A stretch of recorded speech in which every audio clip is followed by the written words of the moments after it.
കേരളം വീണ്ടും ഒരു ലോക്സഭാ തെരഞ്ഞെടുപ്പിലേക്ക് കടക്കുകയാണ്. ഈ അവസരത്തിൽ 20-ൽ 19 സിറ്റിംഗ് എംപിമാരും മത്സര രംഗത്ത് സജീവമാണ്. അപ്പോൾ ഈ 20 എംപിമാരിൽ ഏറ്റവും മോശം എംപി ആരായിരുന്നു എന്ന് കണ്ടെത്തേണ്ട സമയമാണിത്. അർത്ഥശങ്കയ്ക്കിടയില്ലാതെ പറയട്ടെ, ആ മത്സരത്തിൽ എല്ലാ സവിശേഷതകൾ കൊണ്ടും ഒന്നാമതെത്തി നിൽക്കുന്നത് കുമ്പക്കുടി സുധാകരൻ എന്ന കെ സുധാകരനാണ്. കണ്ണൂർ പാർലമെന്റ് മണ്ഡലത്തെ പ്രതിനിധീകരിച്ചാണ് സുധാകരൻ പാർലമെന്റിലെത്തുന്നത്. എന്നാൽ പാർലമെന്റിൽ കൃത്യമായി ഹാജരുണ്ടാകാൻ പോലും കെ സുധാകരന് സാധിച്ചിട്ടില്ല.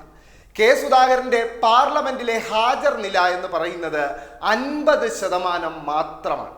ഈ വിഷയത്തിലെ സംസ്ഥാന ശരാശരി 83%ആണെന്നിരിക്കെ CPMന്റെ കേരളത്തിൽ നിന്നുള്ള ഏക എം പി ആയ AM ആരിഫിന്റെ ഹാജർ 89%ആണെന്നിരിക്കെ കെ സുധാകരന്റെ ഹാജർ വെറും 50%. ഇനി പാർലമെന്റിലെ മറ്റ് പ്രകടനങ്ങൾ പരിശോധിക്കുന്നതിന് മുമ്പ് കെ സുധാകരന്റെ MP ഫണ്ട് വിനിയോഗം പരിശോധിക്കേണ്ട അവസരമാണ്. MP ലാഡ്സ് ഫണ്ട് പ്രകാരം ഒരു MPക്ക് 17 കോടി രൂപയാണ് ലഭിക്കുന്നത്.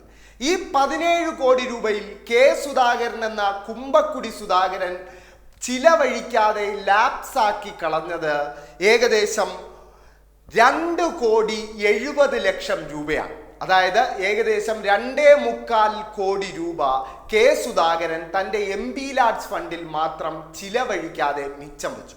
ഈ കണക്കിൽ കെ സുധാകരനേക്കാൾ കൂടുതൽ തുക ലാപ്സാക്കി കളഞ്ഞ UDF എംപിമാർ ഉള്ളതുകൊണ്ട് തന്നെ കെ സുധാകരന് ഈ വിഷയത്തിൽ അല്പം ആശ്വസിക്കാം.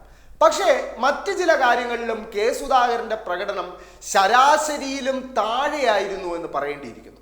കെ സുധാകരൻ ഒരു ഗർജിക്കുന്ന സിംഹമാണെന്നാണ് കെ സുധാകരന്റെ അനുയായികളും കോൺഗ്രസ് പ്രവർത്തകരും അവകാശപ്പെടുന്നത്. എന്നാൽ ഈ ഗർജനം പാർലമെന്റിന്റെ സഭകളിൽ കഴിഞ്ഞ 5 കൊല്ലം ഉയർന്നില്ല എന്നതാണ് യാഥാർത്ഥ്യം. കെ സുധാകരൻ പാർലമെന്റിൽ പങ്കെടുത്ത ചർച്ചകൾ അഥവാ ഡിബേറ്റുകൾ എന്ന് പറയുന്നത് വെറും 19 എണ്ണമാണ്. ഈ വിഷയത്തിലെ സംസ്ഥാന ശരാശരി 78. നമ്മുടെ കേരളത്തിൽ നിന്നുള്ള CPMന്റെ ഏക പാർലമെന്റ് അംഗമായ AM ആരിഫ് 113 ചർച്ചകളിൽ പങ്കെടുത്തിട്ടുണ്ട്. ആ അവസരത്തിലാണ് കെ സുധാകരൻ പങ്കെടുത്തതാകട്ടെ വെറും 19 ചർച്ചകൾ. അതായത് കെ സുധാകരന്റെ സിംഹഗർജനം ഒരിക്കൽ പോലും പാർലമെന്റിന്റെ സഭയിൽ ഉയർന്നു കേട്ടിട്ടില്ല എന്നത് വ്യക്തമാണ്. ചോദ്യങ്ങൾ ചോദിക്കുന്ന കാര്യത്തിലും ഒരു ശരാശരി പ്രകടനം മാത്രമാണ് കെ സുധാകരൻ പാർലമെന്റിൽ നടത്തിയിട്ടുള്ളത്. വെറും 275 ചോദ്യങ്ങൾ മാത്രമാണ് പാർലമെന്റിൽ കെ സുധാകരൻ ചോദിച്ചിട്ടുള്ളത്.